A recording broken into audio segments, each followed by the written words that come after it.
Hi, it's me, your boy.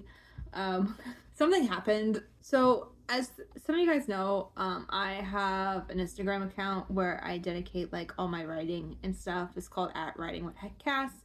Um, I've been trying to fill up a following there because that's like the main way I advertise like my books and stuff. Some stuff about me, but it's mostly about writing, you know.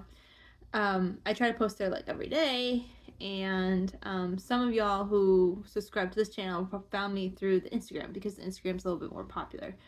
Not that popular. Like I have like a little bit over 1,000 followers. Nothing crazy, right? Imagine my surprise when I think 5 days ago I posted a reel, and to be fair, it is a opinionated reel. I wasn't actually talking in it. I literally just used a trending audio, and I made like a jokey joke, but not really a jokey joke about misogyny in horror, and basically saying that like, you know, it's basically saying that like people will justify misogyny by just saying, oh, it's horror, you should get over it, right?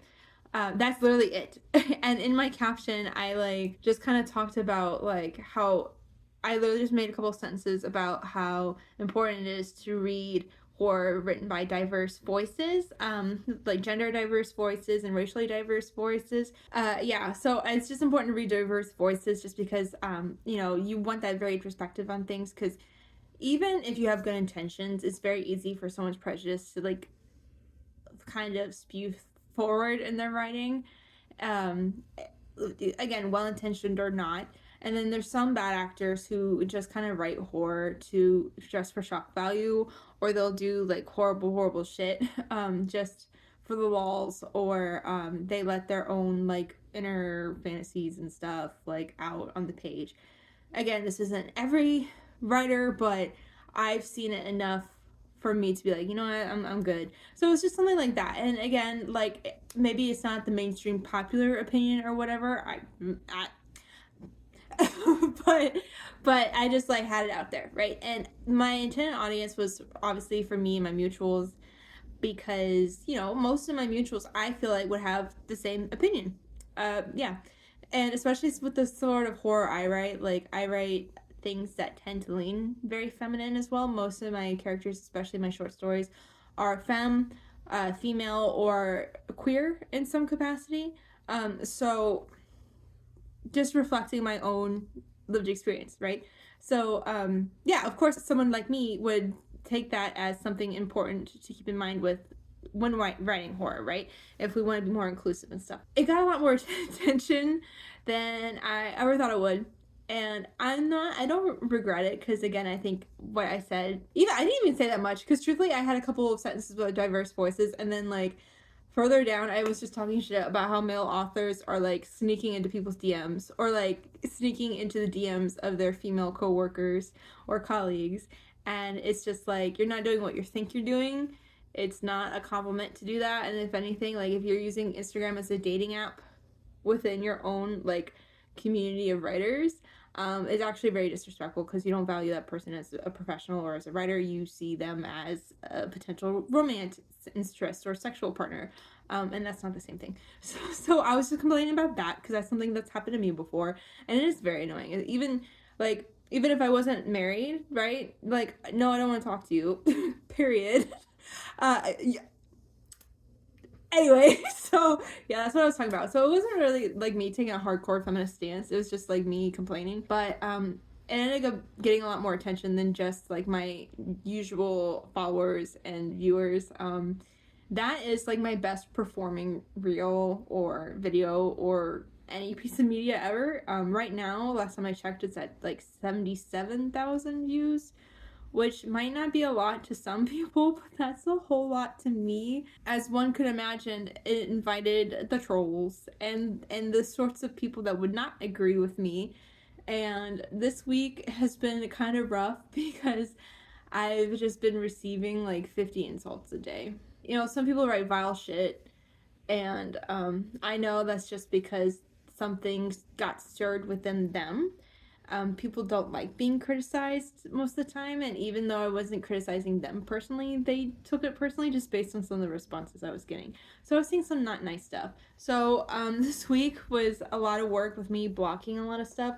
I didn't necessarily want to block people who disagreed with me, even though, like, I don't know why you would disagree, but I wasn't necessarily. If people wanted to like talk about something in a respectful way, like I tried, I kept them on for the most part. But and I think I might have left some people slip through the cracks because people were going back and forth. I kind of like I don't want to see people being whatever, but at the same time, like if I show that and I show that like people are bringing up like why they're wrong, I think that's also helpful, you know.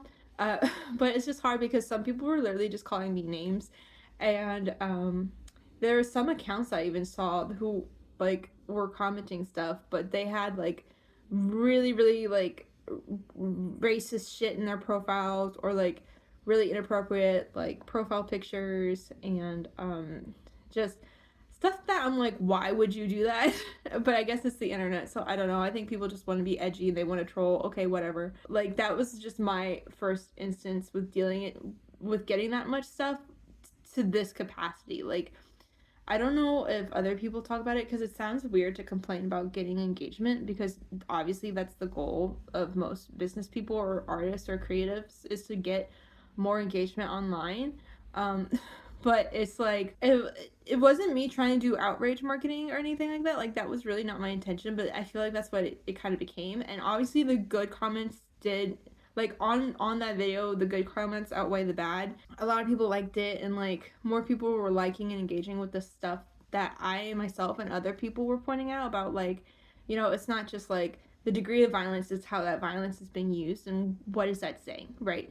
Anybody with any shred of critical thinking and nuance can comprehend that, like, yeah, horror is a genre of like blood and guts and gross stuff, but it's also telling a story, and every story has a message, and like what is that message? What are these things being used for? And I even provided some examples of like movies that are bloody, have violence in them, that aren't misogynistic. Like Jennifer's Body is one of my favorite movies of all time. It's my favorite horror movie. I'm actually like working on an article right now that talks about like horror movies that don't have misogyny in them. I just watched one literally last night called Sissy. It's on Shudder. I think you can buy it on Amazon for like a couple bucks, but it is so good. I think it's Australian because they have kangaroos in them. But Sissy is such a good like slasher movie, and it doesn't have any of that misogynistic gross stuff. It's still horror. It's still like, you know, there's like a bad guy or whatever, but like it's not like naked girl runs through forest and trips and is just tortured for 20 minutes for no reason. You know what I mean? I've had enough of that, and I think plenty of people have had enough of that. And I think that's why you're seeing all these new contemporary horror movies come out, like Nope, like Jordan Peele's movies that are very, again, socially critical, but they're still horror. Horror has always been socially critical to some degree. I think the 80s has kind of like really pushed slasher horror and like the summer camp type crap where it's just a bloodbath, and that's fine. Like I understand that. Like I love Scream, I love that movie, and it's not. It is. I don't know. I like. Or I Know What You Did Last Summer. Like I really like that movie too. It's silly. It's camp. Okay, but like I think we can all look at media critically, and even back in the day, even though what they were afraid of could be problematic, the horror and sci-fi has always represented larger general fears of the society at the time. Like I think a lot of the commenters, a lot of them don't even read or watch horror. Like I got one comment that was like, do people even read? And I was like, that's kind of funny, so I kept that. But like, yeah, it's just one of those cases where people don't want to think critically, and they see a buzzword like misogyny and they automatically react without listening to what is being said. And again, I didn't actually say anything. Like my video was pretty open to interpretation looking back on it, and I think that's where a lot of the problems lied, because then people could attach their own meaning to what I was saying, and well, damn, okay. Sorry, there was a siren.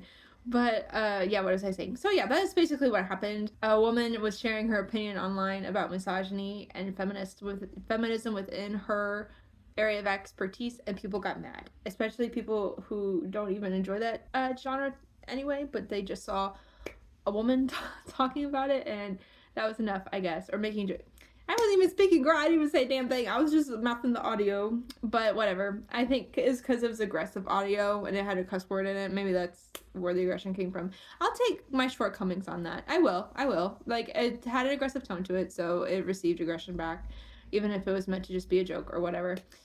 So yeah, why am I talking about this and why am I complaining about this? I don't think enough people talk about online, like, I know we like make fun of like famous people or rich people for being like, oh, the comments are so mean, but they like have a mansion, so it's like, get over it. I am not famous and I don't have a mansion, so I think I have a right to complain about these things or just like dealing with the internet in general. I think it's hard, like when you want to be a creative person, but you're not extroverted, like, or you'd rather just like be introverted and not be seen. And like the way the world works right now is that like in order to make sales, you really have to put yourself out there and pitch your work online, or else like you won't get new readers. So it's this really like hard balance, having a voice and using it versus like having the world bite back at you. And again, I'm not coming it from like a woe is me, like, ooh, boo-hoo, people were mean to me, I cried all night. I didn't, but it was just like I had exhaustion because I kid you not, a good chunk of my portion this week hasn't even been about writing or my usual stuff. It has literally just been blocking people on Instagram. Like my screen time has gone up because of this, and I've been trying to keep my screen time pretty low. But like it's just I went in with the goal of like, oh no, I don't want other people to see this because I don't want this to hurt other people either. Like I was blocking people to keep my community safe because that was something I even mentioned in my post. Like I want to be a safe space for feminine people, like women, queer people, whatever. I want to be a safe space for them in horror. I don't want them to have to think that they're going to get like triggered by stuff. And if I do write something controversial, I'm one of those people that put trigger warnings in my books. I think it only helps. I don't really see it as like a pride or ego thing. Like some people, again, some people don't like the trigger warning thing. They think that you need to toughen it up because it's horror and that's what the genre is about or whatever. I do think that horror goes into those themes, but again, if I can help somebody not have a PTSD flashback in their bedroom without warning, I'm gonna do that because I know that's happened to me and I don't like that feeling. And if I had known that this was in said book beforehand, I might not have read it and put myself through that. You know what I mean? And I know you can like Google stuff online, but also you can Google spoilers. So like that kind of sucks too. And having to Google every single book is exhausting. So I put out my books because I think I'm providing a service for people. People are paying good money for my art. I want them to know what they're getting into. I'm not saying that's what you should or shouldn't do. Like it's up to you. But I'm just saying that's the kind of person I am. So with that mindset, now think about like my reel going up and I'm seeing all these like racist takes. So you're seeing all this vile stuff in the comments and I'm like, if I'm seeing this, I don't want somebody else to see it and like have to experience whatever pain's going on. So that's why I was so adamantly like blocking people at first, and I really put a lot of effort in that. But then I kind of like talked to my husband about it and I kind of realized there's only so much I can do, especially like if I'm going to continue to post like normal, and everything I post since then hasn't gotten nearly as much traction, and I think it's probably just like a one and done kind of thing for me going viral. Ideally I'd like to have more attention and more followers and more readers and all that stuff. I think that's everybody's goal, but like again, like the whole virality of it, I think I don't know if that's going to be repeated, you know what I mean? And even my husband was like, girl, if I were you, I'd monopolize on that. I would just start making more and more sassy videos and like let the trolls say whatever they want and get all that engagement and like get some coin. And like the thing is, it's like I don't have my Instagram monetized right now. Like I think you can like set it up to where people can send you money via posts, but you don't necessarily get like paid through Instagram the same way you do like YouTube, like TikTok or whatever. But he keeps saying like you should just use outrage marketing, like hello, and I'm like, yeah, but I don't want to put myself through that, and I don't want to put my followers through that either, you know. So I don't really know what to do, and this video is just kind of like me rambling, but like it's also just a case of, you know, I don't know what the best thing is, you know. And I know traditional social media folks are kind of like, oh, it'll die down, just like ignore it, don't like address it or whatever, because you're just gonna do the Barbra Streisand effect. That's like something I got told, which is fine, but I'm not saying like don't do this. Like go ahead, comment on my videos, okay, but I'm just saying that like, girl, sorry about that, the police are in my neighborhood today. I don't know what the fuck's going on or what is going on. Sorry, I shouldn't be swearing on YouTube. OG Cassidy back. Yeah. So anyway, again, I'm not making this to complain. If you guys have any advice, I'd love to hear it. Maybe people have gone through this themselves before and have better advice on what to do in this situation than I do. I kind of just learned that, like, do what you can. Like, if you want to do what I did and try to block folks, um, and for just insults or weird garbage or whatever, it's within your right to do so. If you don't have the energy to do all that, because like I said, it was like very draining.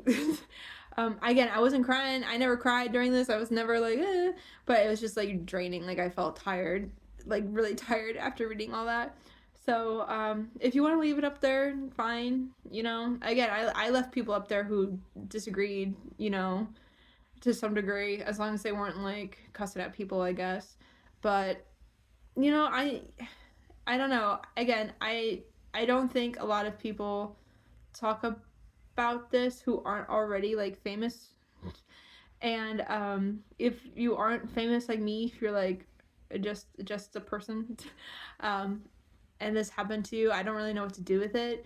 Maybe you have a better take on what to do with this. I don't know. So yeah, I just want to talk about this, that like, yeah, I went viral a little bit. Did I enjoy it? Not necessarily. But I mean, I did get some new followers from it, and that's great. But damn, it's kind of ugly. Like the internet's kind of like an ugly place. I don't know, and I know that. Like I've been in people's comment sections before. I know. I guess that's what I get for being honest and putting myself out there. And I don't know. I don't think I'm gonna stop doing that because I don't want the bullies to win. You know. And that's not an open invitation to bully. I'm just saying, I don't want the bullies to win. I've been bullied my whole life, and they haven't won yet. So I cut the video up because I even considered deleting it at one point in time, like just deleting the video. But then I was like, no, because like what I'm saying is really important. Like it's part of who I am. It's part of my art. It's part of my work. And I think that cowering to random strangers and faceless profiles, or like people who, you know, don't do anything. It's mostly people who don't contribute who have the most to say online. You know what I mean? Like, girl, some people just hate to hate, and then like if you go check their profile, they have like a picture up, or they don't have anything meaningful to share themselves, but they're just on here talking shit. So yeah, I don't want to cave to those sorts of people either. So yeah, this is just me documenting that experience for you guys. That's not the kind of video I wanted to do. I kind of wanted to make like another what I read this month video and just talk about books, but I figured I'd get this up here and just like, I don't know, have a heart-to-heart youth for you guys. I know I've been making more like chatty videos lately, and I hope they're still entertaining. I'm sorry if they're not, but that's just kind of been the vibe lately. My next video I'll do a book roundup for you guys to show you what I've read, because I've read some cool stuff. Let me show you. Like I read this book. Again, pink horror. Recommend this as a female author talking about, it's called Black Sheep. It is like a young lady returns to her hometown for a family wedding, and has to reconnect with her deeply religious community. So it's pretty good. I gave this about 4 or 5 stars. I'll talk about this more in the book video, but this is just an example. Like, this is what I wanted to talk about, you know? I don't know. But yeah, see, I'm not the only one doing pink horror. Pink horror is a thing. This is a thing. Look, it's pink. Anyway. So yeah. Thanks for listening to me ramble. I really appreciate it. Again, if you have any advice for me, if you've been through this yourself, comment down below. I really appreciate it. And until next time, thanks. Bye.